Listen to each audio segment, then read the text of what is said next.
Um, if there's a person out there who's struggling with a non-traditional path, maybe college wasn't for them, maybe their current job is wrong or a bad fit, maybe they don't know what they're passionate about. What is the one thing that that person could start doing that would make you proud? Do something for you.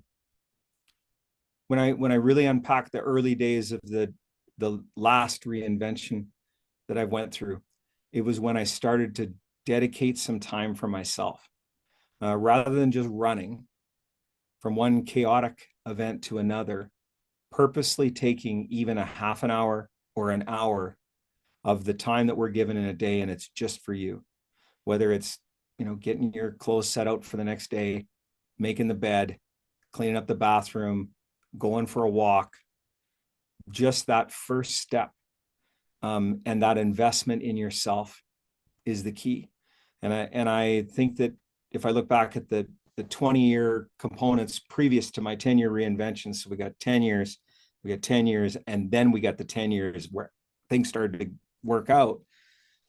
It was those early days of making an investment into what I was doing. And there were numerous investments, whether it was reading a book or it was listening to a podcast or it was teaching myself how to do something on a piece of software. Those are all investments that you're making in yourself. But if you look back at, maybe you've come to a point where you want to get going, you want to make a change. If you look back and measure what you've been investing in yourself, I think you will find the data usually shows that you're not, or you're very minimally investing in yourself. The minute you start making significant investments in yourself is when you'll start to see exponential improvement. And then starting to map that out with goals.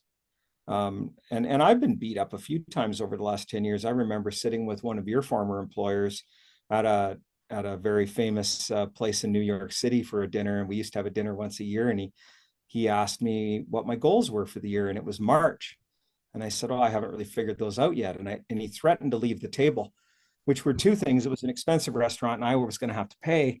And he was right that, we're in March and I hadn't even set my goals for the coming year. And it was a good wake up call. Again, it's those people that you surround yourself that tell you maybe what you don't want to hear, but you need to hear. So, I hope that I was able to improve one of the things I need to improve. I'm really bad at being vulnerable, and explaining some of the things that I've been through. And I think for the longest time, I was like, I just don't want people to know how broken I was. But now I find that if I don't talk about that, some person out there might not be able to learn. So then that's even worse than how broken it was. You know what I mean? Like, then those 10 and 10 of the early years of my career won't have any, outside of maybe I'm seeing some success from it. But if I can share some of those items, and the way that I've thought about it, I'm going to give you a prairie farm analogy, because I got lots of those growing up on a farm. When you're driving on that hour-long bus ride into town where the school is from a farm, sometimes the bus won't even run. Now, of course, in the winter, because we get horrible winters here in Canada, but even in the summer and the spring, if the ruts from a rainfall are too deep, they won't risk putting all those lives at risk with a bus that might flip over. And don't even get me started about the fact there's no seatbelts on those. But that rut is something that I can now look back and realize in times of my life I was in a rut, and I couldn't see over the edge to see that, it wasn't like, the edge of the earth and you were going to fall off the earth, that there was better stuff outside of that rut. And sometimes you just need a jolt to get out of the rut. And the jolt might come from a trusted colleague. It might come from a friend. It might come from a partner. It might come from a circumstance. But if you're in that rut, just peek over the edge and remind yourself of what might be if you could ever just jolt yourself out of there, and then start looking for some things that'll jolt you. Because the inertia is what's carrying you through that rut. And that rut might end up in a ditch too, because the last person, you're following the path of others and you might end up in a ditch. So it might be very important that you jolt yourself up, but it's the inertia. And after a while, you're sitting there going, shit, 3 years are gone. I don't want that to happen anymore.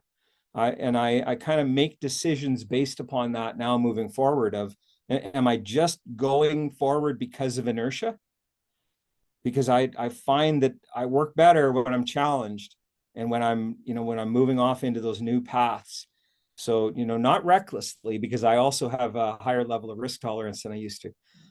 But take a good hard look at the path. Is this getting you what you want? Is it getting the outcome you're looking for? Or are you just doing it because that's what you did yesterday? Be very, very careful of those. Because that's when you wake up and you go, whoa, 5 years are gone and I'm no closer to the goals I didn't set and the outcomes that I was looking for.